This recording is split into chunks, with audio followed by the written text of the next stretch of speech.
মুস্তাফিজকে বাদ দেওয়া হলো এবং এরপরই বাংলাদেশ সরকার, এটা কিন্তু গোলামী সরকার নয়, এটা কিন্তু হাসিনা সরকার নয়, এটা হচ্ছে ইউনূস সরকার, তারা কি পদক্ষেপ নিয়েছে বাংলাদেশ শুনলে আপনিও চমকে উঠবেন দর্শক, আমিও চমকে উঠেছি। ওই সিদ্ধান্তের শেষ লাইন হচ্ছে, এটা বিশ্ব রাজনীতির ইতিহাসে চেকমেট দিয়ে দিল। অবশেষে সেই সত্যটা সামনে চলে এসেছে যা এতদিন লুকিয়ে রাখা ছিল। কাহিনী ঘটে দিছে। এই নিউজ দেখার পর ভাই আমার গায়ের লোম টোম সব দাঁড়ায় গেছে। এটা কি ভাই সম্ভব? তো বাপের বেটা এই অনেক ঝামেলা সমাধান করে ফেলছে ডক্টর ইউনূস। পর্দার অন্তরালে নানান চেষ্টা করে বিরল ঘটনা ঘটানোর চেষ্টা করছে। এগুলো ইউনূস সরকারের পর্দার অন্তরাল থেকে এই ঘটনা ঘটাচ্ছে এবং ইটস ভেরি মাচ পজিটিভ। ইতিমধ্যেই ওসমান হাদির হত্যাকারী সে রিমান্ডের দায় স্বীকার করে স্বীকারোক্তিও দিয়েছে এবং চাঞ্চল্যকর কিছু তথ্য দিয়েছে, যেই কারণে সেই স্বীকারোক্তি এবং এদেশের মানুষের দাবির প্রেক্ষিতে ওসমান হাদির খুনিকে ফাঁসির আদেশ দেওয়া হয়েছে। অতি শীঘ্রই এবার ফাঁসি হতে যাচ্ছে ওসমান হাদির খুনির। দর্শক, নতুন একটা নিউজ আপনাকে স্বাগতম। প্রিয় দর্শক, বাংলাদেশের যে বর্তমান রাজনৈতিক প্রেক্ষাপট এবং যে পরিস্থিতির সৃষ্টি হয়েছে তারই আলোকে আপনাদের সামনে কয়েকটা গুরুত্বপূর্ণ খবর নিয়ে হাজির হয়েছি, যার কিছুটা অংশবিশেষ ইতিমধ্যেই ভিডিও শুরুতেই দেখেছেন। দর্শক, ভিডিও শুরুটা দেখেই কিন্তু বুঝতে পেরেছেন যে আজকের নিউজটা ঠিক কতটা গুরুত্বপূর্ণ হতে চলেছে। তাই বলবো, যারা ভিডিওটি অন করেছেন না টেনে সম্পূর্ণ নিউজটি মনোযোগ সহকারে দেখতে থাকুন, তাহলে আজকের মূল বিষয়টা বুঝতে পারবেন। তো দর্শক, আর দেরি না করে চলুন দেখে আসবো আজকে সেই কাঙ্ক্ষিত ভিডিওগুলো। তবে তার আগে বলবো, যারা প্রতিনিয়ত আপডেট খবর দেখতে চান তাহলে অবশ্যই আমাদের চ্যানেলটি সাবস্ক্রাইব করে পাশে থাকা বেল আইকনটি ক্লিক করে দিন। আর যারা ইতিমধ্যেই চ্যানেলটি সাবস্ক্রাইব করে রেখেছেন তাদেরকে অসংখ্য ধন্যবাদ। তো চলুন দর্শক, ভিডিওটিতে একটি লাইক দিয়ে আমরা ধারাবাহিকভাবে সবগুলো ভিডিওর আলোচনা দেখে আসি। উগ্রবাদী হিন্দুদের দাবির মুখে নতি স্বীকার করে ভারতীয় ক্রিকেট বোর্ড কেকেআর কে নির্দেশ দেয় যে মুস্তাফিজকে বাদ দিতে হবে তোমাদের টিম থেকে, এবং উপায় না দেখে কেকেআর এর মালিক শাহরুখ খান অনিচ্ছা সত্ত্বেও মুস্তাফিজকে তারা বাদ দিয়ে দেন এবং মুস্তাফিজ বিষয়ক সমস্ত পোস্ট তাদের সোশ্যাল মিডিয়া থেকে ডিলিট করে দেন। দর্শক, মাত্র কিছুদিন আগে মুস্তাফিজকে প্রায় 9 কোটি রুপি দিয়ে এই কলকাতা নাইট রাইডার্স কিনে নিয়েছিল এবং তারপর থেকে ধারণা করা হচ্ছিল যে উগ্র হিন্দুবাদীরা হয়তো এই হাসিনার পালিয়ে যাওয়াকে সহ্য করতে পারতেছেন না, এই কারণে বিভিন্ন জায়গায় হিন্দু নির্যাতনের অভিযোগ তুলে তারা এই মুস্তাফিজকে আসলে খেলতে দিবেন না, তারা হুমকি দিচ্ছেন, তারা প্রতিহত করবেন, তারা গন্ডগোল করবেন, পিচ খুলে ফেলবেন ইত্যাদি ইত্যাদি। তো এগুলো সবই ছিল বিচ্ছিন্নভাবে উগ্র হিন্দুত্ববাদীদের আসলে একটা উস্কানি। কিন্তু এই উস্কানিতে পা দিয়ে খোদ ভারতীয় ক্রিকেট বোর্ড বিসিসিআই তারা নির্দেশ দিল যে মুস্তাফিজকে বাদ দিতে হবে এবং অন্য খেলোয়াড় নিতে হবে। সুতরাং মুস্তাফিজকে বাদ দেওয়া হলো এবং এরপরই বাংলাদেশ সরকার, এটা কিন্তু গোলামী সরকার নয়, এটা কিন্তু হাসিনা সরকার নয়, এটা হচ্ছে ইউনূস সরকার, তারা এই সন্ধ্যাবেলায় জরুরি বৈঠকে বসলো এবং আসিফ মাহমুদ সজীব ভুইয়ার পদত্যাগের পর বর্তমানে ক্রীড়া উপদেষ্টা হলেন আসিফ নজরুল। তিনি একটু আগে ফেসবুকে বাংলাদেশ সরকারের গৃহীত সিদ্ধান্তের কথা জানালেন। কি পদক্ষেপ নিয়েছে বাংলাদেশ শুনলে আপনিও চমকে উঠবেন দর্শক, আমিও চমকে উঠেছি। ওই সিদ্ধান্তের শেষ লাইন হচ্ছে, গোলামীর দিন শেষ। আমি একটু আসিফ নজরুলের ফেসবুক পোস্ট আপনাদেরকে পড়ে শুনাই। আসিফ নজরুল লিখেছেন, উগ্র সাম্প্রদায়িক গোষ্ঠীর কাছে নতি স্বীকার করে বাংলাদেশের ক্রিকেটার মুস্তাফিজুর রহমানকে দল থেকে বাদ দেওয়ার জন্য কলকাতা নাইট রাইডার্সকে নির্দেশ দিয়েছে ভারতীয় ক্রিকেট বোর্ড। আমি এর তীব্র নিন্দা ও প্রতিবাদ জানাচ্ছি এবং ক্রীড়া মন্ত্রণালয়ের দায়িত্বপ্রাপ্ত মন্ত্রী হিসাবে আমি ক্রিকেট কন্ট্রোল বোর্ডকে বলেছি তারা যেন আইসিসির কাছে পুরো বিষয়টি ব্যাখ্যা করে লিখে এবং বোর্ড যেন জানিয়ে দেয় যে যেখানে বাংলাদেশের একজন ক্রিকেটার চুক্তিবদ্ধ হওয়া সত্ত্বেও ভারতে খেলতে পারেন না, সেখানে বাংলাদেশের গোটা ক্রিকেট টিম বিশ্বকাপে খেলতে যাওয়া নিরাপদ মনে করতে পারে না।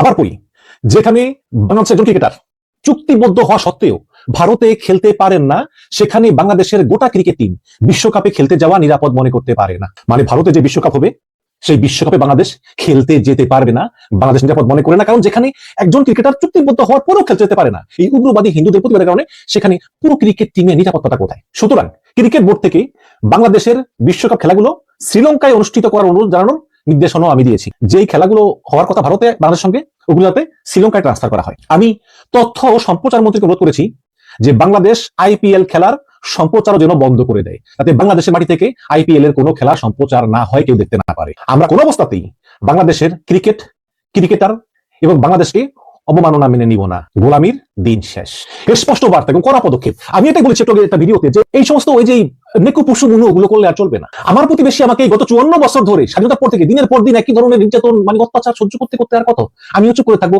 ওই ধরনের পররাষ্ট্রনীতি এগুলো ওই শেখ হাসিনা পালিয়ে যাওয়ার সঙ্গে সঙ্গে ওই পররাষ্ট্রনীতি ভারতে পালিয়ে গেছে। নতুন বাংলাদেশ, আমরা শান্তি চাই, আমরা ভারতের সঙ্গে সহাবস্থান চাই, কিন্তু ভাইরে ওদের চাইতে হবে আমি আমার প্রতিবেশীর সঙ্গে ভালো ব্যবহার করি, বিনিময়ে আমি ভালো ব্যবহার প্রত্যাশাও করি, তাই না? কিন্তু সেটা কোথায়? আমি মনে করি যে সরকার যে পদক্ষেপ নিয়েছে এই পদক্ষেপ আরো আগে নিয়ে ছিল। অনেকে আছে বলবে যে সবসময় বলে এগুলো যে কি হবে, এবং কিছু আওয়ামী লীগের লোক আছে, আমি এই আওয়ামী লীগের লোকদেরকে না মানে ভারতীয় মনে করি, ওরা বাংলাদেশের প্রতি ওরা খুশি হয়। যেমন মুস্তাফিজকে বাদ দিয়ে দিল কলকাতা নাইট রাইডার্স, আওয়ামী লীগের মনে খুশির বন্যা, তারা আরো ব্যাখ্যা করতেছে যে এই জন্য ইউনূস দায়ী, এই দায়ী, সেই দায়ী, দীপুচন্দ্র দাস মারা গেছে, এরকম তো আগেও তো করছে, তাই না? এটা তো নতুন না, বাংলাদেশে এরকম হয়, ভারতেরও বেশি হয়। ভারতে এই গত মনে হয় 1 মাসের ভিতর 8-10 জন মুসলমানকে মারছে পিঠে ভারতে। সেই ভারত আমাদের এখানে রিপুচন্দ্র সীমিত নিয়ে তারা কি করলো? আর আমাদের বাংলাদেশে তো ভারতীয় দূতাবাসের সামনে আসতে পারে না, কিন্তু ভারতে তারা বারবার চেষ্টা করেছে বাংলাদেশ হাইকমিশনকে আক্রমণ করার জন্য, বারবার হুমকি দিয়েছে, যা খুশি তা করেছে এবং পুলিশ নিশ্চুপ থেকেছে। এবং তখনই আমি বুঝেছি যে এটা আসলে ভারতীয় উগ্রবাদীদের প্রতি সরকারের সমর্থন আছে। এবং যখন এই মুস্তাফিজকে বাদ দেওয়ার নির্দেশ দিল ভারতীয় ক্রিকেট বোর্ড, তখন কিন্তু এই বিজেপি নেতারা, এই আরএসএস নেতারা, এই শিবসেনারা তারা এই সিদ্ধান্তকে স্বাগত জানিয়েছে। ভালো কথা, 9 কোটি রুপি আমাদের এটা নিলেন না, কিন্তু এর ফলাফল কি ভালো?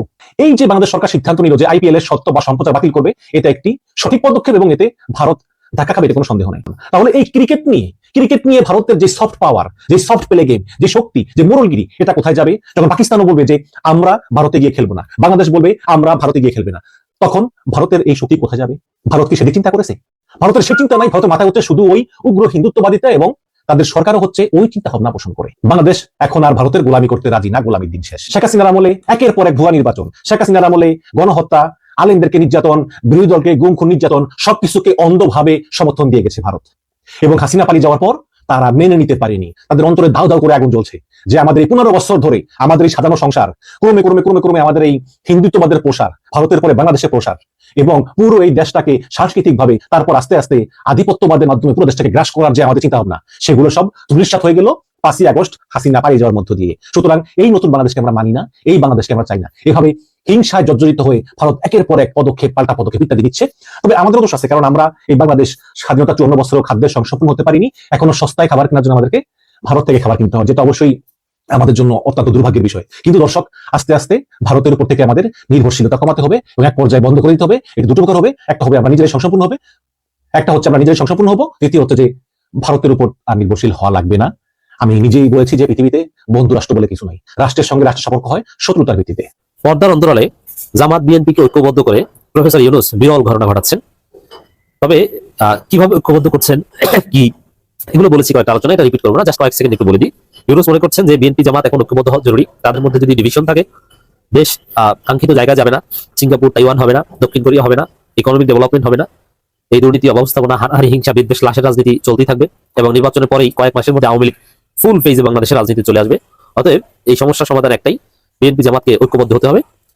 আর ইউনূসের এই নির্দেশনা অনুযায়ী আমির জামাতের থিওরি হচ্ছে যে জাতীয় সরকার গঠন করতে হবে। যেহেতু বিএনপি জামাত জোট করবে, সমঝোতা করবে, এটা তো বাস্তব কথা না এখন, কিন্তু যারাই জিতুক সমান, মানে একদম ভাগ করে দেশ চালাবে, বিরোধী দল বলতে কার্যত কিছু থাকবে না, সবাই আমরা এক। 5 বছরের জন্য এই স্থিতিশীলতাটা জামাত চায়। ইউনূস এইভাবে ঐক্যবদ্ধ করতে নানান ভূমিকা রাখছে। এখন এই জায়গার আরেকটা ম্যানিফেস্টেশন নিয়ে এখন আলোচনা করব, সেটা হচ্ছে নির্বাচন অনিশ্চয়তার মতো ঘটনা কিন্তু অনেক কিছু ঘটতেছিল, অনেক ঝামেলা ছিল। এই অনেক ঝামেলা সমাধান করে ফেলছেন ডক্টর ইউনূস। যেমন দেখেন, জামাত ইসলামীর মহাসমাবেশের কথা ছিল 3 তারিখ, আমি এই আলোচনা করছি 3 তারিখই। চরমনাইয়ের মহাসমাবেশের কথা ছিল 9 তারিখ। এখন খবর হচ্ছে যে জামাতের সমাবেশ হচ্ছে না, চরমনাইতে হচ্ছে না।